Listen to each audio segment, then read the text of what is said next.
Bom dia a você que nos acompanha aqui no Facebook do Serra em Pauta, site voltado à cobertura política da região.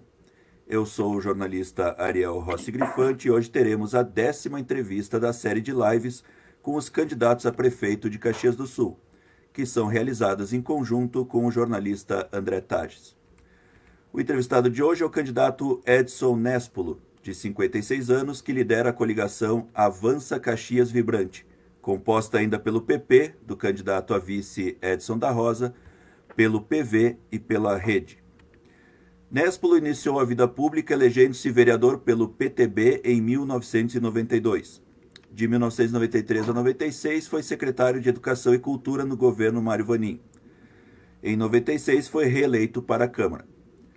De 2005 a 2012 atuou como chefe de gabinete nos governos de José Ivo Sartori, função que também ocupou no governo Alceu Barbosa Velho.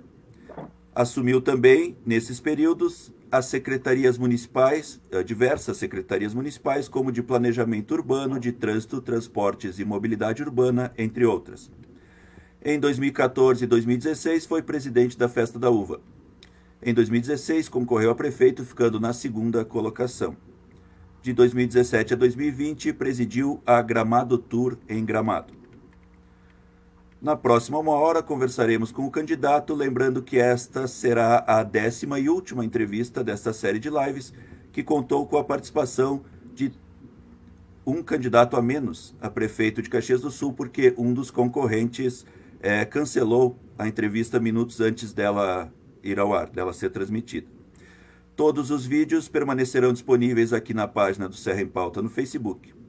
Também no Instagram, no Twitter e no serraempauta.com você pode conferir a cobertura da campanha eleitoral e conhecer os perfis e planos de governo de todos os 11 candidatos a prefeito de Caxias. Bom dia, candidato Edson Nespolo. Obrigado por aceitar o nosso convite e estar hoje conversando conosco. Obrigado, Ariel. Obrigado, André. Uma alegria estar com vocês, podendo a gente colocar aqui a nossa posição, as nossas opiniões, aquilo que nós pretendemos fazer. E está à disposição de todos vocês, também dos nossos internautas aí, para a gente poder esclarecer as dúvidas aí.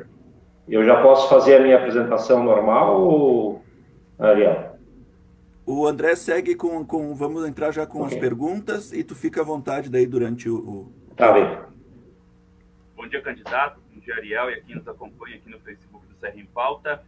Só para explicar a quem nos assiste pela primeira vez a dinâmica da entrevista, nos primeiros 20, 25 minutos vamos tratar sobre o contexto político da sua candidatura e o restante da entrevista com foco no seu plano de governo e assuntos que são prementes de interesse da comunidade dos eleitores. E eu já inicio com a primeira pergunta de contexto político, candidato. Na sua candidatura a prefeito em 2016, o senhor fez 102.044 votos no primeiro turno, mas regrediu para 87.996 votos no segundo, perdendo cerca de 14 mil votos. Um caso bastante raro nesse modelo de 2 turnos. A que o senhor atribui aquele resultado e por que acredita que pode ser diferente nessa eleição? Primeiro que essa questão, André, a gente vai ver isso a semana que vem de novo, né? Essa questão é uma questão que está atrelada ao voto útil, né? Nos próximos dias as pessoas vão ver quem tem chance efetivo e vão mirar em cima disso. Então, quando a gente tem chance concreta, como tivemos há 2 anos, muitas pessoas já devem ter vindo no primeiro turno para que, enfim, tirasse alguém do páreo, ganhasse no primeiro turno.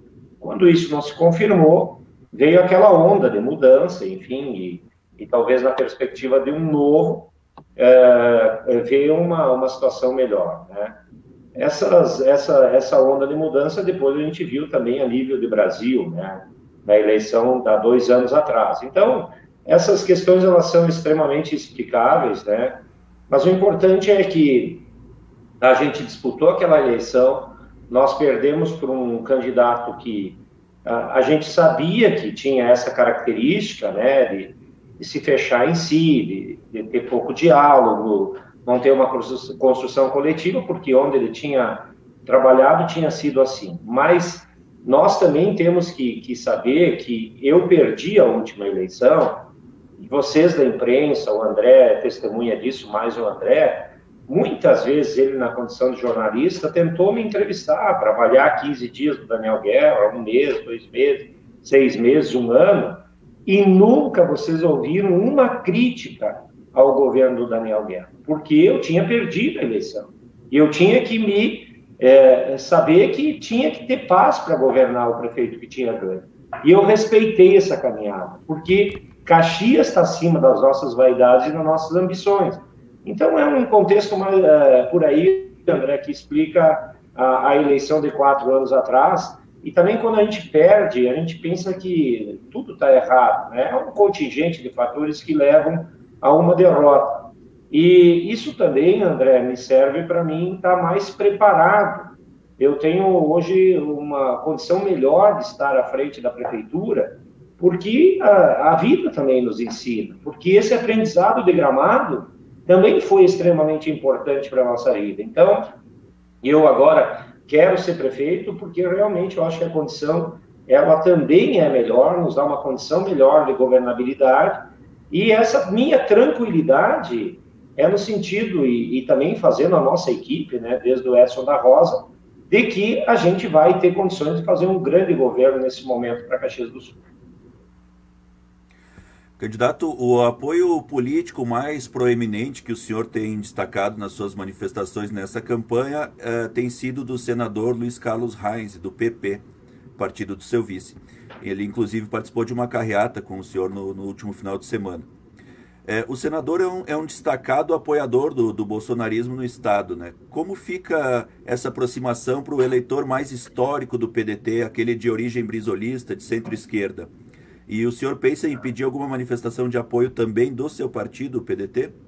De alguma figura estadual ou nacional? Sim, André, talvez tu não tenha acompanhado, mas o Romildo Bolzan já entrou no nosso programa dando depoimento.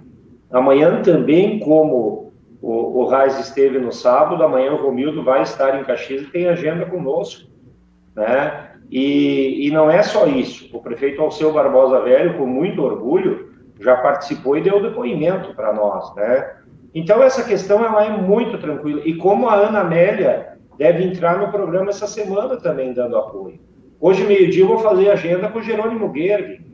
Então, está marcado o Pompeu de Matos, já esteve aqui o nosso deputado Afonso Mota. Então, mas tem uma coisa na tua pergunta, André, que está acima dessa tua questão. Quando a gente, eu, o Edson, o PP, os partidos fizeram essa coligação, ela tem que demonstrar, André, que acima de tudo tem uma cidade chamada Caxias do Sul. Essa questão de extremos, ela ficou comprovada há 4 anos atrás. Quando você pega uma cidade extremamente dividida e ainda não se tem estrutura para governar, acontece o que aconteceu. Acontece isso. O momento para Caxias não é de extremos. O momento de Caxias é de unidade. Não tem governabilidade se não tiver quem ganhar essa eleição, não chamar todo mundo. Ah, mas vou chamar para um conchavo, não se trata disso. Se trata de governabilidade. Vencidos terão que aceitar essa derrota e terão que ajudar Caxias. Ou senão nós vamos continuar patinando. Então, essa é uma questão, a nossa relação, a nossa coligação, ela é extremamente para que a gente tenha governabilidade. Ela não tem uma definição de um cargo até agora, que foi prometido para A ou B. Ela é por convicção, pela decência do Edson da Rosa, pela decência dos que comandam o PP. E não adianta nós também nos enganar. Nós vamos falar nas próximas perguntas da onde que vai vir o dinheiro. Da onde que vai vir o dinheiro? Nós sabemos da onde vai vir. Vai vir de bons projetos. Aonde que vão captar a maioria dos projetos? Em Brasília. Agora, se alguém não tem porta aberta em Brasília, vai ter muita dificuldade. Nós queremos ter essa questão de governabilidade. Então, a nossa coligação não afronta ninguém. É uma situação muito bem resolvida dentro do PP. dentro do PDT, aqui não está ninguém para cercear ninguém, não está aqui para mim dizer o que o senador tem que dizer ou não. Se ele fala do Bolsonaro, o Bolsonaro é o presidente do Brasil. Se um outro do meu partido talvez não goste tanto, a gente tem que aprender também a conviver com diferenças. E a democracia, ela pressupõe isso, a gente conviver com a maioria e respeitar os outros. Candidato, uma crítica de parte do eleitorado que se verifica, por exemplo, nas redes sociais, é a sua ida a Gramado para assumir a empresa de turismo local, a Gramado Tour, nos últimos 4 anos. O senhor está explorando isso positivamente no seu programa eleitoral, destacando o aprendizado na área do turismo e uma forma de contrapor a isso como razão da resistência à sua candidatura. O que pensa de parte desse eleitorado considerar isso um fator negativo? André, eu gostaria que tu fizesse uma análise nos próximos dias, que bem que fez essa campanha para todos nós, né? Nunca nos últimos 20 anos se falou tanto em turismo numa campanha política. Nunca. Nunca. Por que está se falando tanto em turismo? Porque a gente pautou essa situação. E agora todo mundo viu que é uma matriz econômica a ser reconquistada. Então eu fico tão feliz quando eu vejo quase todos os candidatos falando de turismo, e não tem problema nenhum nisso, porque o turismo tem que ser uma prioridade. Então eu fui com muita dignidade. Tem candidatos fazendo injustiça nessa questão aí. Eu não fui escolhido, o presidente da Gramado Tour não é escolhido pelo prefeito. O presidente da Gramado Tour é escolhido de forma pela maioria de empresários de Gramado. É eles que escolhem o presidente da Gramado Tour. Eles que me guindaram ao cargo. E quando eu saio de lá com uma aprovação maciça da comunidade, com conquistas relevantes, de ter dado um novo patamar para o Festival de Cinema, junto com a equipe, para ter dado em 3 Natal Luz 22 milhões de lucro em 3 Natal Luz e ter levado 7 milhões de pessoas só para o Natal Luz, é um novo momento. E aí, vai 2 questões para você, Ariel, André, e para quem nos acompanha. Gramado não está entre as 250 maiores cidades em população do Rio Grande do Sul, mas está entre as 60 de maior arrecadação. 90% da cidade vive do turismo. Bento Gonçalves teve um problema sério na questão do moveleiro nos últimos anos, que era a sua economia forte. Nós tivemos uma retomada em Bento por causa do turismo, o enoturismo, o turismo de negócio. Então, quando a gente vê que Bento não sofre tanto porque retoma essa matriz econômica, nós está na hora. Perdemos tempo, mas ainda dá tempo. Mais visitado pelos brasileiros nos próximos anos, destino preservado, meio ambiente pujante, enoturismo, questão da cultura, do folclore alemão, italiano, dos portugueses, do gaúcho, que tem uma riqueza maravilhosa. Nós temos tudo, só que Caxias não pode continuar sendo lugar de passagem. Tenho um orgulho enorme, fiz um aprendizado enorme sobre turismo, quero colocar em prática em Caxias. Não sei tudo, mas com diálogo e construção coletiva, vamos dar uma guinada em Caxias nessa questão que perdemos nos últimos anos. Candidato, essa eleição apresenta ao eleitorado 5 importantes integrantes dos governos Sartori e Alceu como candidatos. Além do senhor, temos o Adilode Domênico, que foi secretário de Obras e presidente da Codeca naquelas ocasiões, o Antônio Feldman, secretário da Cultura e vice-prefeito, Carlos Búrigo, secretário da Fazenda, e Vinícius Ribeiro, secretário de Planejamento e de Trânsito, Transportes e Mobilidade. O que o diferencia perante esse eleitor de Sartori e Alceu, como o senhor se diferencia como a melhor opção para essa faixa do eleitorado em relação a esses concorrentes? E o senhor ainda acha que é visto como candidato do Sartori devido à eleição de 2016? Não, primeiro que eu tenho o maior respeito por todos os candidatos, sabe? Eu não estou aqui para achar que Honésto é o único que presta, não me peguem para isso, porque eu não vou ganhar essa eleição em cima de vale tudo ou desqualificar os outros. Tem pessoas que eu tenho, assim, alguma dificuldade, que eu acho que não seria bom para Caxias, mas eu tenho respeito pela grande maioria dos candidatos. Essa questão, ela se coloca, primeiro, porque teve muitas lideranças e teve governos muito bons, e não foi do Alceu. Foi do Alceu, foi do Sartori, foi do Mário Vanin, foi do Pepe, foi do prefeito do Mansueto, enfim. Não estou aqui para fazer terra arrasada, estou aqui para pensar num futuro de Caxias, né? E eu tenho muito respeito. Agora, gente, quem é que puxava o planejamento estratégico do governo Sartori? Quem é que, quando tinha alguém de férias, quem é que o Sartori botava de secretário? Quando tinha alguém que tinha que ser substituído, eu cheguei a acumular 4 secretarias ao mesmo tempo. Se eu falo que eu tive 4 secretarias que eu acumulei ao mesmo tempo, não preciso falar mais nada. Agora, eu não estou aí para disputar quem é de quem não é de quem. Eu tenho muito orgulho da minha trajetória.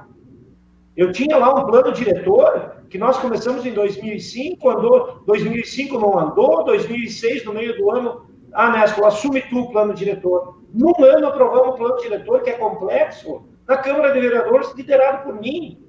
Então, essas grandes obras aí, eu não vou aqui me achar o pai de tudo isso. Agora, foi planejamento estratégico. Quando a gente disse, vamos fazer o viaduto da entrada em Caxias, foi um planejamento que a gente fez. Quando a gente foi fazer o PAI, o departamento do interior, foi um planejamento. Quando a gente fez a questão das rótulas de saída, São Leopoldo, melhoramos lá a rótula da subida da Rondon, da Tília Andreaça, quando a gente começou a mapear, quando a gente fez o novo postão, quando a gente fez a questão depois do Marrecas, foi tudo uma construção coletiva. Muitos trabalharam, mas eu estive à frente de uma questão de planejamento estratégico. Então, para mim, não tem problema quem está apoiando quem. Eu acho que agora é hora de trajetória. Caxias vê, primeiro, quem pode unir mais, quem pode agregar mais. Segundo, quem onde trabalhou deu resultado. Qual foi o resultado do Nesco quando ele esteve à frente das secretarias? Qual foi o resultado do Nesco quando ele foi... E festa da UPA, não estou falando das duas que eu fui presidente. Eu comecei como voluntário na festa da UPA com o Nestor Perini, em 96, com o prefeito Mário Vanin. E depois, quando o Golim foi presidente, com o Pepe ajudei, com o Minutos que ajudei. Depois, quando o Gelson Palavra, o Sartori foi presidente, fui vice-presidente. Então, essas questões de conquista, agora em Gramado, busque informações em Gramado das conquistas. Claro, um trabalho coletivo, não é só do Nesco. Então, eu tenho trabalho, eu tenho questão aí importante. Eu estou muito tranquilo para essa eleição. Não sei tudo, mas sei os caminhos agora, por essas questões de onde eu administrei, me dá uma condição. Inclusive, se tiver oportunidade, quero falar um pouquinho sobre a máquina da prefeitura. Vamos falar na parte das propostas de governo logo em seguida. Então, eu me sinto preparado por todas essas quantidades de secretarias que a gente assumiu e eu acho que fez um trabalho expressivo quando esteve à frente. Candidato, a próxima pergunta ainda sobre contexto político e depois a gente inicia com as propostas do seu plano de governo e aí o senhor também terá a oportunidade de falar sobre a administração pública.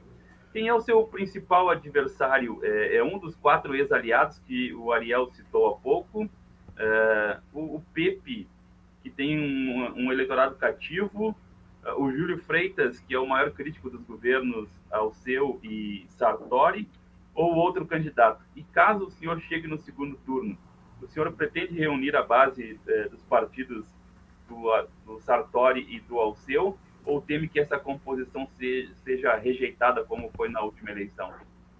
Eu não estou extremamente assim, eu falei antes, e é sincero, eu respeito a todos os candidatos, mas eu não tenho preocupação assim com ninguém, porque eu acredito nas nossas propostas, minha, do Edson da Rosa, do nosso passado honrado, de conquistas, de trabalhar em diálogo, de pertencimento.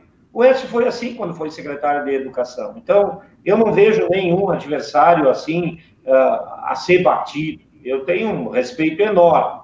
A gente trabalha muito com pesquisa, né, André? E a gente aí tem estratégias montadas em cima de pesquisa, obviamente, que são estratégias a gente vai trabalhando de uma forma... Mas a gente tem muita confiança nessa eleição. A gente tem muita confiança, tem uma questão aí de arrependimento, que está muito forte, e muitos já tinham me dito, e eu sinto isso na rua todo dia, Néstor, tu é o único que disputou. Sobre os outros adversários, que um dia já fizeram declaração de amor por mim, e hoje estão concorrendo contra, não é de amor, mas já me elogiaram um monte, isso aí fica para cada um avaliar, sabe? Não pode ser que há 4 anos eu era o melhor cara para administrar Caxias e que hoje tenha mudado alguma coisa, não sei o que pode ter acontecido. Mas isso é de cada um. E a outra pergunta, no fim, se tu pudesse me repetir. A outra pergunta é se o senhor teme que caso o senhor chegue no segundo turno e faça uma composição, teme que seja rejeitado como foi na última eleição? Não pode ter composição, isso aí é uma coisa clara, o povo está abominando isso. E, André, você, o Ariel, são pessoas experientes. O domingo que vem, no dia 15, à meia-noite está definido o que vai acontecer no dia 29. Não tem muito espaço.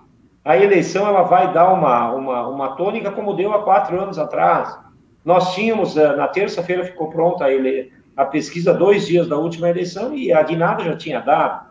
E a mesma coisa deve acontecer agora. Então, nós não temos que estar preocupados em fazer conchavos ou alguma articulação. Isso o povo não aceita e nem nós queremos isso. Néstor, tu vai ter que ter uma maioria na Câmara. Claro que tem que estar, mas o diálogo ele tem que ser construído com todo mundo. Agora, conversar com partido político para fazer conchavo, pode esquecer que o Néstor não vai se prestar a isso.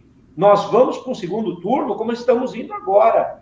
Aliás, se tem uma coisa também boa nesse processo todo, que nos deixa mais leve, é essa condição da gente ter uma coligação em que a gente vai ter muita tranquilidade para escolher o secretariado. Isso sem dúvida nenhuma. O meu passado de conquistas, de lutas, de dar resultado onde eu administrei, eu quero agora mais do que nunca como prefeito de Caxias. Então não tem ajuste no segundo turno. Nós vamos ganhar na garra, na nossa militância e nas nossas propostas. Obrigado, então, candidato, por essa primeira parte. Nós estamos com 23 minutos de transmissão e agora passamos ao bloco das propostas de governo. Selecionamos os assuntos a maior quantidade de assuntos importantes possível e para que eles sejam contemplados, então, candidato, a nossa orientação é de respostas de até 2 minutos. Às vezes é difícil, se o senhor quiser prolongar em alguma, aí pode economizar numa seguinte. Mas todos os assuntos serão abordados. Começamos então com gestão e governança, candidato. Em entrevista ao Serra em Pauta, que publicamos em 6 de outubro, o senhor anuncia a intenção de extinguir 3 secretarias municipais e criar uma, que é a da Inovação e Tecnologia. Quais seriam essas 3 extintas? E também, como o senhor pensa em lidar com a questão dos CCs, que foi bastante explorada pelo então candidato Daniel Guerra, seu oponente em 2016, e acabou convencendo o eleitor, né? Em virtude dessa governabilidade que o senhor mencionou em resposta anterior, apesar dessa posição de não procurar agrupamento de segundo turno, como o senhor pretende fazer essa acomodação política que, de regra, no sistema brasileiro, implica a ocupação de cargos por CCs no Executivo? O Daniel Guerra prometeu 10 estações de transbordo, não começou nenhuma.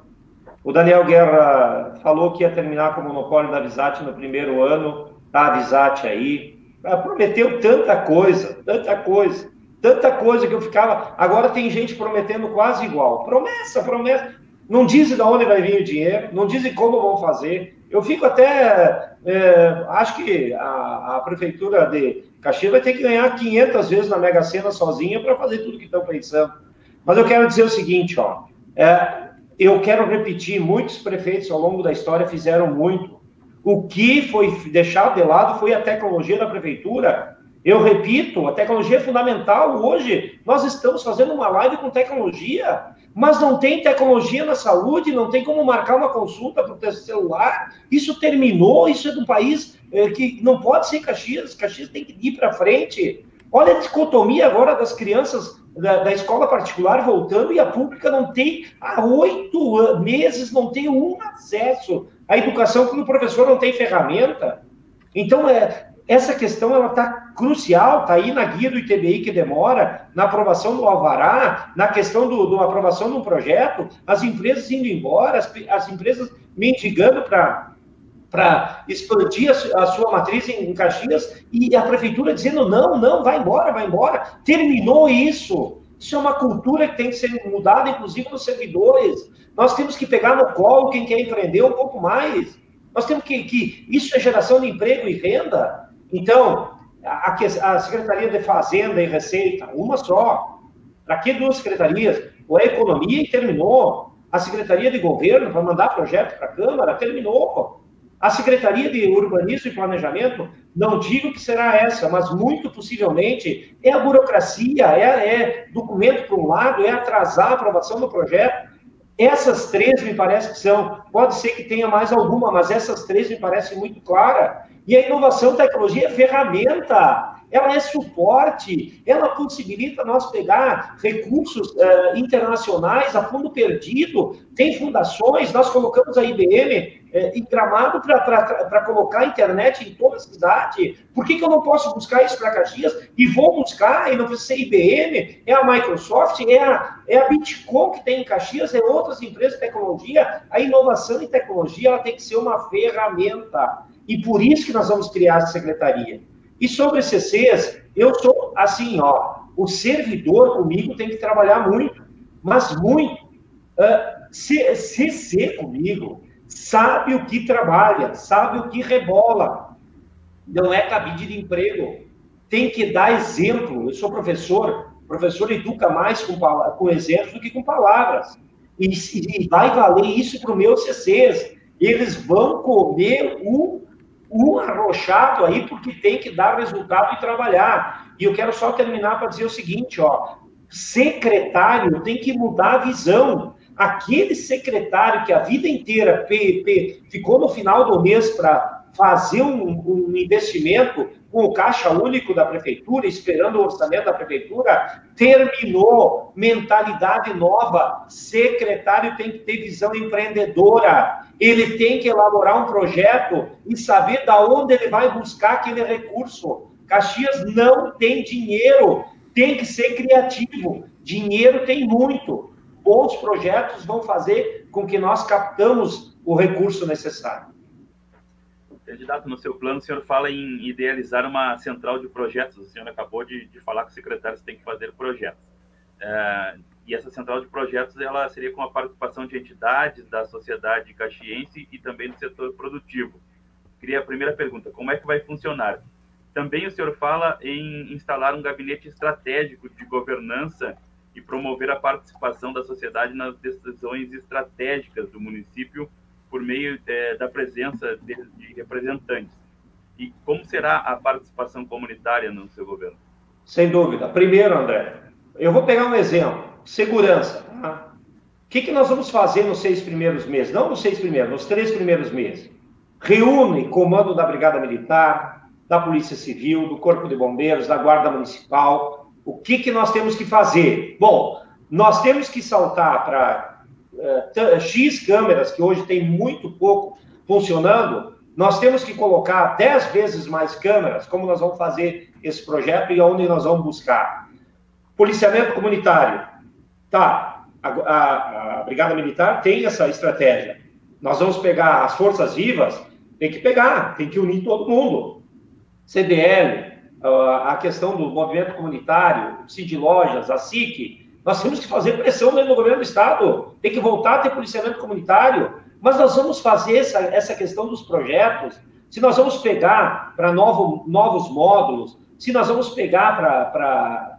O projeto tem que ser elaborado de forma com quem entende. Eu estou citando o exemplo da segurança para isso, mas eu poderia estender isso para o turismo. Tem que trabalhar com o Convention Bureau, tem o sindicato dos bares, dos hotéis. os caminhos do interior, a nossa questão dos subprefeitos, é um conjunto que tem que falar com quem entende. Nós queremos resolver o problema do centro, nós queremos fazer o maior Natal da história, e nós vamos fazer o maior Natal da história o ano que vem em Caxias, nós vamos fazer a maior Semana Farroupilha, vamos falar com quem está na área, mudou a questão do CDL, do Cid Lojas, e pediu um pinico ajuda a prefeitura com 10 mil para decorar a cidade. Não, isso aí é inverso. A prefeitura vai chamar em janeiro, fevereiro, e nós vamos montar junto. A iniciativa privada, quando vê que o projeto é bom, eles vão ajudar no recurso, mas tem que ter um projeto.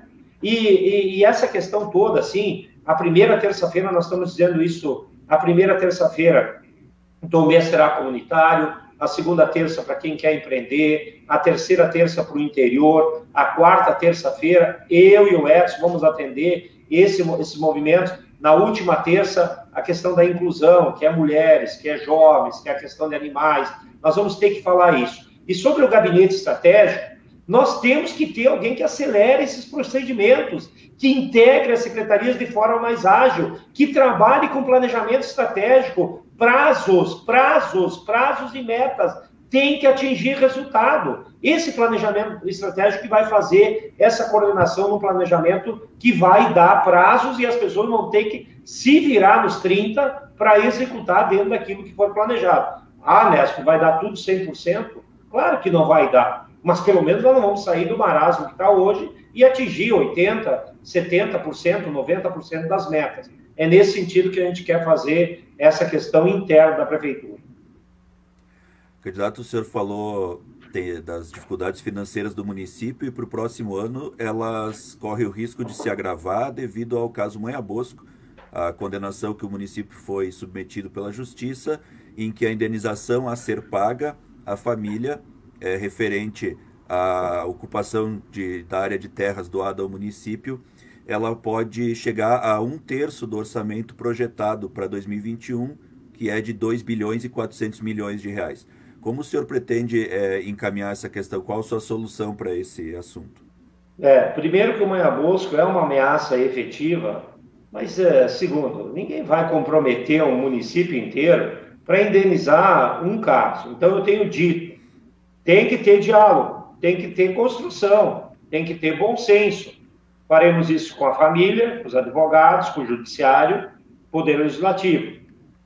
Tem áreas, vamos elencar 10 áreas do município, com as 10 áreas, com 12 áreas, com 15 áreas, vamos abater metade da dívida? Ok, nós pretendemos fazer isso. Vamos colocar índices construtivos vão abater mais 20% da dívida. Vai sobrar 30% que tem que ser em recursos, ou 20%, vamos tentar ir aquilo que for razoável e possível. Aí vamos dividir uma quantidade de vezes que não comprometa o município. Mas isso tem que ser encarado com firmeza. Assim que isso estiver totalmente tramitado e julgado, faremos isso com firmeza, com clareza, argumentando para a família, porque realmente nem a família vai querer quebrar um município para pegar uma indenização dessa. Agora, Ariel, tu coloca uma situação que esses 4 anos, de forma muito especial, não andou nada, que foi a regulação fundiária. Se nós temos de 40 a 60 mil entre casas e lotes para serem regularizados, isso é um dinheiro que a prefeitura está deixando de arrecadar. E isso tem que botar a mão. Eu, sábado de tarde, vou fazer uma agenda com o judiciário, inclusive numa possível regularização, porque o judiciário está sedento que a prefeitura volte a dar satisfação sobre isso. Os cartórios querem, o Ministério Público quer. Eu me lembro que há 8, 9 anos atrás nós tínhamos deixado tudo encaminhado, o Moinhos de Vento ali em cima no Saúde, para ser regularizado. Mas passou 9 anos, nada andou. Então, gente, nós temos problema com o Manha Bosco, mas nós temos uma questão muito forte da arrecadação de ITBI, de IPTU, de movimentar a roda da construção civil, de dar dignidade para as pessoas. Os loteamentos estão consolidados, ninguém vai tirar. Uma outra coisa que eu vou falar hoje, para deixar bem marcado, olha o Serrano, está lá, quantos anos o Serrano, e as pessoas não têm alvará para ter lá uma loja, mas isso tinha que ser visto há 30 anos. Tu vai tirar todas as lojas do Serrano? Tem bom senso nisso? adequa a lei para o serrano, daquilo que está consolidado, faz as pessoas pagarem um pouco para ajustar isso, é receita para a prefeitura, sabe? Não pode contaminar, o esgoto, vê se está bem tratado. Aí os outros loteamentos, se impactou o meio ambiente, pague a mais por isso. Se fez um crime no meio ambiente, pague muito mais. Se impactou o viário, que não pode alargar uma rua, pague mais por isso. Mas regularize, bote dinheiro na prefeitura. Nós vamos trabalhar isso de forma muito forte. Candidato, na área da cultura e do turismo, no plano fala que o senhor pretende revitalizar o Parque da Festa da Uva como um parque temático e de negócios, e também conceder a Festa da Uva como uma empresa de eventos e turismo, fomentando emprego e renda. Além disso, promover a ocupação do complexo cultural e turístico Maesa, tornando uma referência em lazer. Quais suas propostas para essas 3 áreas? Bom, o turismo, quando a gente fala Festa da Uva, nem se fala, ela vai ser anual. Mas a Festa da Uva não vai ser a salvação para o turismo. O turismo tem que ser uma cadeia. O turismo tem que ter ação, tem que ter planejamento. Olha a Ana Rec, isso é um crime. 40 anos atrás, o charme da Serra Gaúcha não era Gramado, era Ana Rec. O hotel mais charmoso de Caxias estava em Ana Rec. Ana Rec perdeu o turismo, Encantos do Natal terminou, o hotel fechou, que é exemplo maior de perda. E aqui tem tudo. Mas é fácil voltar, a Ana Rec tem isso e quer resgatar. Nós vamos estar ao lado. Galópolis é passagem, é logística, é estratégia. Forqueta tem toda uma ligação. É fazer o projeto. O encantamento do turista está nas coisas originais. Ninguém vai vir para cá para ver superproduções, eles vão para outros lugares. Ninguém vai vir para cá para ver quedas d'água, para ver belezas naturais. Ninguém vai vir aqui para ver, vai vir para ver as nossas coisas. Folclore, tradição, o gaúcho, a nossa tradição italiana, as coisas bem cuidadas, a festa da uva, os monumentos, a nossa história, tem que resgatar isso. A Maesa é parceria pública-privada. Alguém vai ter que pagar essa conta, e não é a prefeitura não tem dinheiro. É parceria pública-privado. Se lá para dentro, entre mercado público, que vai mercado público, vai pessoal da cultura, vai pessoal de bares e restaurantes, e vai serviços, deu 30, paguem a conta, divide, paguem essa conta, e tu, em vez de cobrar aluguel durante 3, 4 anos, tu abate no aluguel. É parceria pública-privada. Só que Caxias, há muitos anos no Brasil, tem parceria pública-privada. Caxias não fez uma ainda. Nós estamos perdendo tempo. Nós fazíamos isso direto quando a gente administrou agora, nos últimos anos. E, por último, a Festa da Uva, eu também tenho ideia de parceria pública-privada, porque é um parque temático semi-pronto. Tem a parte ali das réplicas, tem a parte do gaúcho, que é fazer meia dúzia de coisa, tem o sacro, só que as pessoas têm que ser induzidas a irem para lá. Como é que vão ser? Quando nós melhorarmos a logística, quando nós melhorarmos tudo isso, e isso com parceria pública-privada. Alguém vai ter que explorar uma parte daí, a Festa Uva vai continuar sendo público, mas num bom projeto, a iniciativa privada vai ver que tem condições de resgatar em 4, 5 anos o valor investido, e vão investir, e nós vamos deixar o parque do jeito que tem que deixar. A prefeitura não tem dinheiro, mas nós vamos buscar parcerias com um bom projeto para viabilizar esses projetos. Candidato, lembrando que nós estamos com 39 minutos de transmissão, então, reiterando, se o senhor puder responder em 2 minutos as próximas questões, a gente consegue abranger o máximo da pauta pretendida. Vamos adentrar no desenvolvimento econômico, candidato. O seu plano traz a intenção de criar um programa de incentivos para empresas locais que queiram expandir e também para novos empreendimentos que venham a se instalar no município. Como será a operacionalização, a concretização desse programa? Mudou. Há 20 anos atrás, vir em Caxias, as pessoas tinham que pedir e dizer: eu quero investir em Caxias, pelo amor de Deus, me dá um espaço. Mudou. A concorrência mudou. Santa Catarina está pegando nós pela perna. Os municípios vizinhos estão dando incentivo.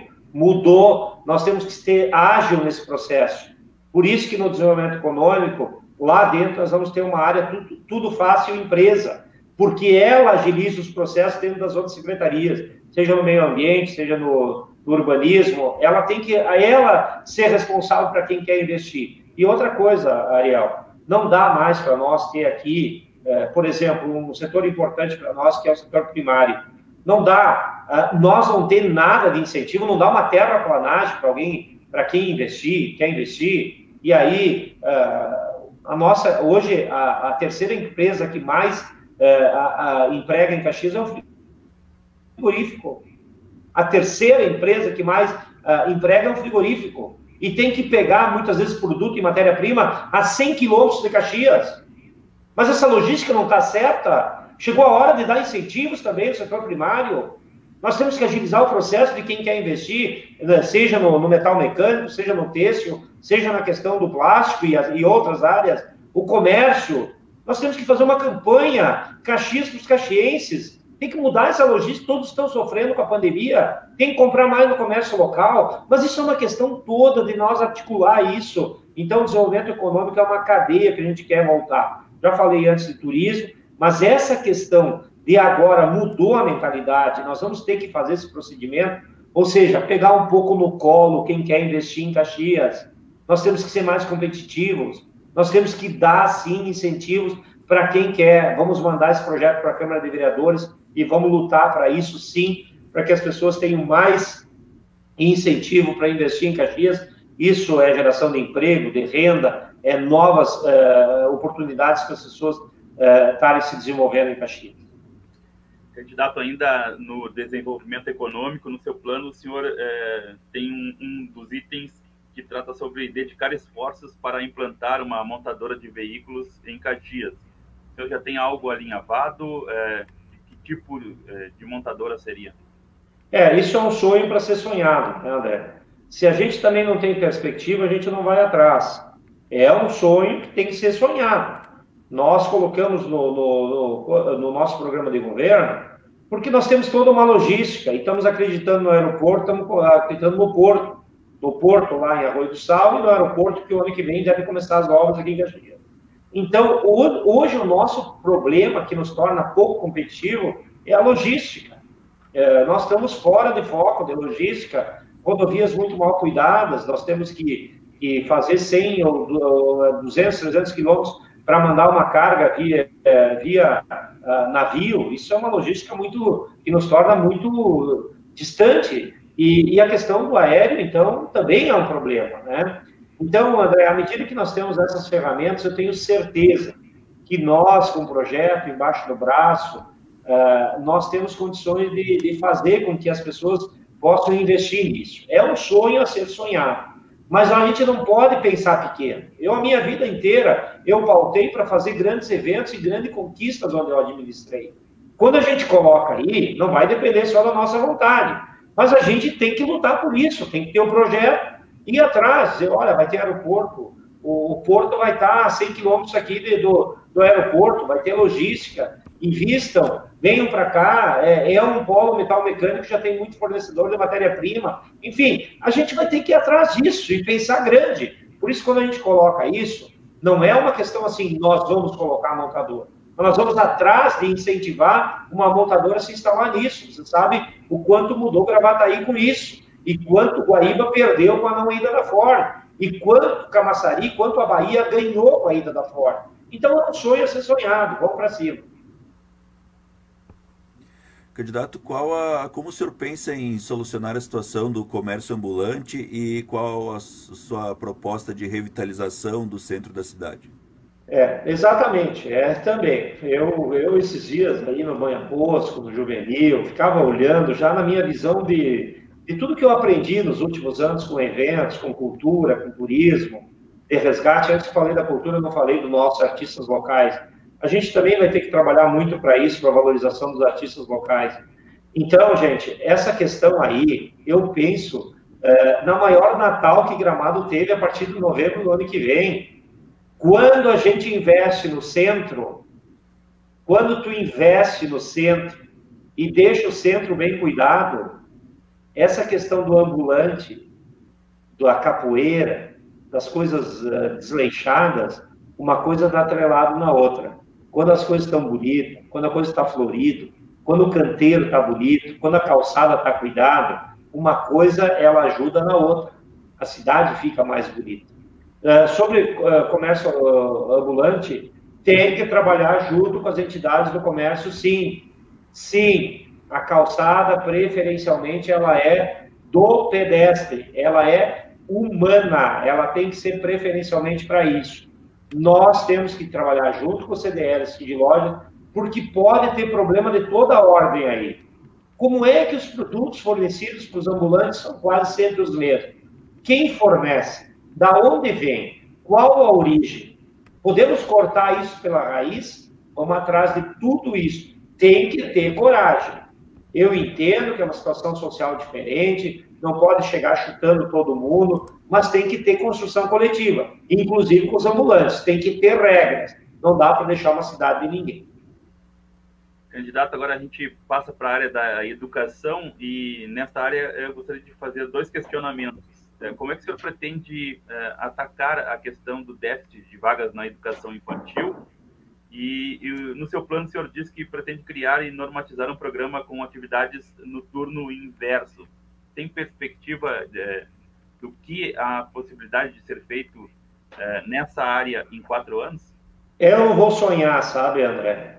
Está comprovadamente que é mais barato e que as nossas escolinhas particulares e as conveniadas prestam, no geral, um bom trabalho. Tem que ser bem fiscalizadas, mas a ideia é continuar comprando vagas. É mais barato. Não adianta a gente sonhar, vamos municipalizar todas as escolas. Eu falo de forma muito clara. Essa questão aí, eu tenho o maior servidor, vai trabalhar ao meu lado, tenho um carinho enorme. Eu sempre trabalhei com servidor, tive bom entendimento, mas nessa questão das escolinhas eu falo com clareza. Tá? Nós não vamos dar conta se a gente colocar ou pensar em fazer construções mirabolantes, que nem eu estou vendo por aí. Vou fazer não sei quantas escolinhas. Não sonha, José. Não sonha. Não tem recurso. Compra vagas. É mais barato. E sobre a questão aí que tu falaste, a outra está além da educação infantil. Do programa de atividade. Ah, sim. Esse é um sonho meu. Isso é uma coisa que me emociona. Eu coordenei agora o programa de artes. Tinha 450 crianças. E nós gastava 350 mil por ano. Olha, tinha cada oficina que essas crianças e jovens podiam optar, de trapézio, de música, de dança, de tanta coisa, de circo, de tanta coisa legal no contraturno, que também não é o fim. Nós vamos ter que eleger 4, 5 prédios grandes que estão desativados, por exemplo, aquele na entrada do Risco. Ali dá para fazer um contraturno maravilhoso, pegar gente especializada na área, contratar por hora. Isso não é caro. Se eu faço uma proporção que nós atendíamos 450 crianças por 360 mil por ano, nós vamos pegar aqui, se investia 30 mil por mês. Tu multiplica isso e tu bota 4 mil crianças ou 4.500 em 5 grandes centros no contraturno, quanto tu vai gastar? Não é uma coisa faraônica. Eu não estou pensando em fazer prédio para isso. Eu estou falando ocupar a UX na Zona Oeste. Tem prédios desativados que podem servir para isso, para atender lá aquela região, para atender toda aquela região próxima dali, o San Siro, para atender o Sagrada Família, para atender aquela região. Quando eu falo do Risso, tem uma faculdade também na entrada do Risso, quase que a maioria do prédio é desativado. Ocupa o prédio e contrata profissionais competentes. Na Zona Norte tem que achar uma área. Na Zona Sul, da região do Esplanada, por ali, tem que achar uma área. Se nós, em Caxias, com a nossa grandeza, no segundo ano do governo, nós não arrumar 5 milhões por ano para investir em contraturno, é porque nós somos muito incompetentes. Eu não digo no primeiro ano, estou falando no segundo ano. Isso é uma questão que vai começar a trazer dignidade. Eu imagino, no final de 4 anos, 4, 5 mil crianças estarem no contraturno, tendo aulas. Isso é sociabilização, isso é tirar a gente, crianças da rua, isso é dar vida, isso é dar dignidade para as pessoas. Eu acredito muito nesse programa. Candidato, na área da saúde, vou condensar 3 temas. Qual o seu modelo de gestão das unidades de pronto atendimento? Qual a sua solução para ampliação do atendimento nas UBSs? E como o senhor pretende atacar a questão do horário dos médicos, lidar com essa questão, que foi um ponto sensível também discutido na última eleição? Não foi só sensível, amigo. Foi revestido de inúmeras promessas que nada se concretizaram. Gente, estamos a 10 dias da eleição, 11 dias. É fácil falar bonito, mas diz de onde vai vir o recurso, como é que vai fazer. Agora, essa questão é muito pontual. Tem que ouvir os profissionais da saúde. Essa primeira questão é diálogo, é construção coletiva. Eu não sou daquelas questões assim, tem que ter diálogo, inclusive com o Ministério Público, sobre a questão do cumprimento de horário. Nós temos que achar solução em conjunto, também com o Sindicato dos Servidores, respeitando isso. Agora, eu vejo o seguinte, se hoje o médico está fazendo 16 consultas, ele pode fazer 18, e daqui a pouco a gente compensar um pouco do horário, sim. Mas tem que construir isso de forma coletiva. Eu prefiro ter uma resolução de problema do que ficar olhando fio de cabelo de 10 ou 15 minutos se não trabalhou 10 ou 15 minutos. Eu prefiro isso. Mas, enfim, essa construção ela tem que ser coletiva e tem que ser com quem entende. Os profissionais da saúde, a área pública de Caxias, são pessoas extremamente... Aliás, deram um show nessa pandemia. Enquanto nós ficamos encolhidos, eles tiveram que mostrar a cara. Os maiores guerreiros dessa área, os enfermeiros, os profissionais da saúde, os médicos, todo mundo. Então tem que tirar o chapéu para esse profissional. E para terminar, eu acho que essa questão que tu fala, especialmente do nosso postão, da UPA da Zona Norte, eu acho que a experiência, por exemplo, da UX aí, ela representou resultados bem melhores. Então a gente também não pode ser assim, tem que avaliar tudo isso. Eu não descarto a questão da UX, uma universidade nossa, conceituada, com bons profissionais, poderem também estar ajudando nisso. E outra questão, não está descartável, nós estamos aí uma lista de espera muito grande, e daqui a pouco tem que se abrir para exames e consultas serem adquiridos na iniciativa privada, nos hospitais particulares ou nos consultórios. Tudo isso vai ter que ser visto. Se também isso está mais em conta e vai dar uma destrinchada nas filas, é uma questão para a gente avaliar, sim. Candidato, eu vou juntar 2 perguntas de infraestrutura. A primeira, o senhor propõe no seu plano a criar um programa para regulamentar parcerias público-privadas para a realização de serviços e obras de infraestrutura. Eu queria saber se o senhor já tem um plano, quais seriam essas obras, as prioridades, pelo menos. E a segunda pergunta, o senhor pretende articular com o setor produtivo a instalação de uma usina de biometano, com o objetivo de produzir energia renovável. Seria em parceria com a universidade? De que forma o senhor pretende implementar? Primeiro, me parece que o prefeito Cassina está encaminhando essa questão das parcerias público-privadas. Eu cumprimento ele, acho que Caxias perdeu muito tempo nisso daí, muito tempo. É a solução para muitos problemas. Não significa entregar o patrimônio. O patrimônio ele tem que continuar público. A Maesa será feito dessa forma. A festa da uva será feito dessa forma. Parceria público-privada. Mas pelo que eu tenho conhecimento, o prefeito Cassina encaminhou esse projeto, deve estar na Câmara, e se não estiver, a gente vai pedir agilidade na aprovação disso, isso é fundamental para viabilizar as parcerias públicas e privadas.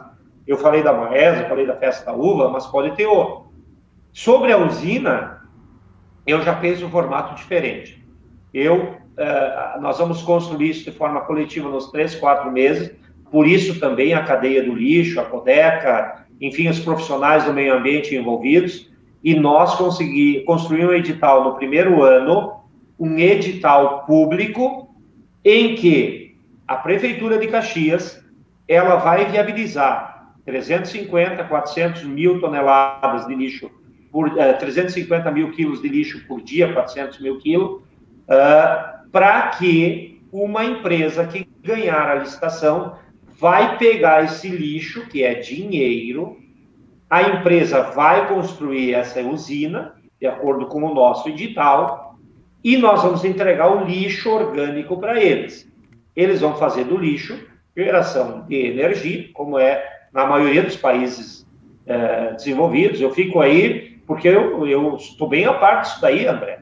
Nós tivemos o San Giacomo esgotado e quando a gente fez lá no governo de Sartori o Rincão das Flores, era para ter 20 anos de vida útil.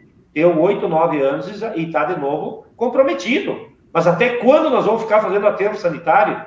Se as tecnologias do mundo estão muito capazes para transformar lixo orgânico e além do churume, do impacto no meio ambiente, de tudo que gera. Então, é edital público, é um edital, é licitação, a empresa vai construir a usina, em troca ela vai ganhar o percentual maior para geração de energia e uma partezinha eu imagino que pode sobrar e isso deve ir para a Codepa, inclusive para salvar a Codepa. Então, são questões diferentes.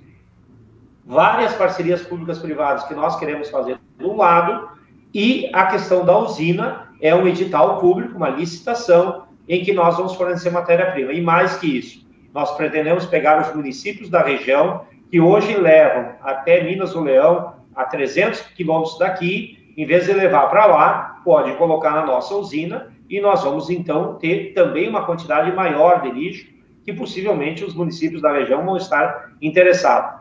Lixo é dinheiro. Chega de botar lixo no lixo. Candidato, nós temos ainda 4 minutos de entrevista antes do fechamento. Para uma resposta em 3 minutos, candidato, antes da última pergunta, o último tema, então, sobre o plano de governo é a sua proposta de plano municipal de mobilidade urbana, como o senhor pretende fazer a integração de diferentes modais viários e quais as suas proposições também com relação ao transporte coletivo, a concessão pública, como atuar em relação à tarifa e às gratuidades. 3 minutos, se o senhor puder. Eu sou contra o processo que está na Câmara, que está aí pelo atual executivo, de abrir agora a discussão e fazer a licitação do transporte coletivo. Eu acho que o plano de mobilidade ele tem que ser tratado de forma integral. Não tem como falar de transporte coletivo se a gente ouve falar que aplicativo tem 4, tem 6, tem 8 mil, tem 10 mil, e agora, nos últimos dias, estamos falando em 12, 15 mil. A pessoa perde o emprego, vai para o aplicativo. A pessoa quer fazer bico, vai fazer aplicativo. Não tem controle, não tem regra, não tem regulamento. Não é bom nem para quem está trabalhando com aplicativo. Você sabe que aplicativo é a questão da oferta e da procura. Quanto mais oferta, menos eles ganham também. E daí compromete toda uma cadeia. Então, tem que ter a regulação do aplicativo. O taxista está sofrendo demais, mas vai continuar sofrendo e vai acabar com o táxi em Caxias, que é uma concessão pública também. Se nós não pensar em integrado, transporte coletivo, eu defendo que daqui a um ano, sim, tem que ir para a licitação, ou daqui em maio, junho, quando se expira de novo o prazo, mas eu acho que uma concessão daqui a pouco se amplie até o final do ano que vem, e aí se faz uma licitação pensando no futuro. Como é que nós vamos regulamentar o aplicativo? Como é que nós vamos definir o táxi, que é fundamental? Como é que o transporte coletivo, todas as gratuidades vão continuar? Nós não vamos discutir nada. Tudo vai continuar isso aí como estava. Então, eu não estou dizendo nada de gratuidade, mas tem que olhar tudo isso aí, não é possível. Isso aí está impactando na tarifa. E uma última coisa, nós não vamos pensar em futuro? Não vamos pensar na ciclovia? Vamos pensar sempre só se a ciclovia é uma questão de futuro? Nós não vamos ter planejamento com relação a isso? Nós não vamos pensar em que tem que ter lugares que podem ter que abastecer daqui 10 dias de energia solar? Não vai ter postos no centro para atender energia solar? Vai continuar? Nós não vamos ter que planejar isso? O transporte é um plano de mobilidade urbana integrada.